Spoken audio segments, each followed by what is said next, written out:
All right, here I am on the High Street Railroad crossing in Ecorse, Michigan.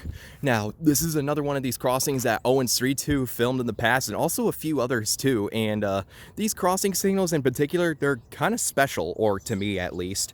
And now, these two crossings are owned by the CN Flat Rock subdivision that protrudes outwards from like the other 4-track crossings. But yeah, this is what they had to do to cope with, you know, getting around and stuff. But yeah, I decided to tour this crossing because, like I said, I thought it was really cool and special to me. And plus, down there, I was gonna go ahead and tour those crossings on Jefferson, but the road was too busy. Like, I couldn't really think of a place to walk around there, so I'm gonna just go ahead and just tour the High Street crossing for today.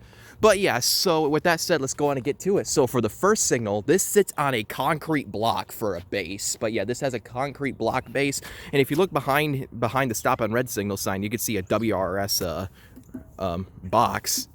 Might be like, you know, the relay box and whatnot. But yeah, so yeah, here's the emergency information. The dot tag and the dot number is 258082A, which is pretty neat. It looks like they gave this crossing signal a fresh coat of paint too. And that was the Flat Rock sub. And then for the lights, this has 2 pairs of Satran 12 by 24 inch LEDs. I mean, they're just right there. I can touch them. Of course, the visors are made of plastic, and so are the discs. But yeah, and these sit on a Satran junction box. And interestingly enough, this particular signal had these exact lights for a while, which is pretty cool. And then for the bell, this has a General Signals Type 1 electronic bell. Yeah, from what I remember, this does have a general Type 1 for a bell.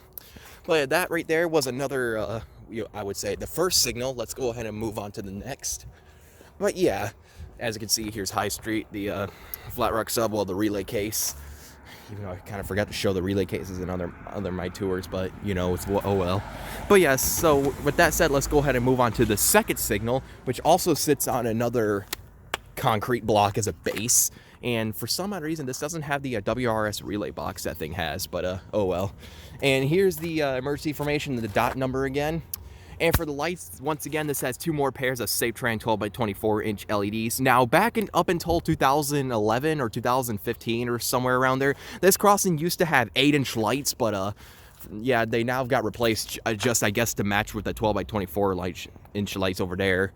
I mean, hell, it looked weird either way because they had to match them up, you know. Like, these look so huge. Like, these lights look so huge on these signals. But, oh well, they had to replace the 8-inch light sometime. But yeah, and for the bell, this has a General Signals Type 2 electronic bell. But yeah, there isn't really anything else much to show here other than the track view. So down there heads towards, you know, the bridge that goes over it. And this is where it curves to, like, you know, all the crossings such as, what was I going to say? Where does it start? Like Oak Street or something? Maybe it starts at, like, Oak Street or Pennsylvania Road for sure. Well, then again, that's on the Trenton side. Oh, well, oof. But yeah, so yeah, that's what that heads to. And down there, it heads towards West Jefferson Avenue. You can see one of the mast signals on Sisowet Street, I think that's how you pronounce it. There's a couple of cantilevers down there with the high-pitched Siemens electronic bell and a Satran mechanical bell. I mean, hell, there's videos on that one in action, though. And also back then when it still had 8-inch lights and both mechanical bells still installed, which was also filmed by Owens 32. But yeah, this was the High Street Railroad crossing in Ecorse, Michigan.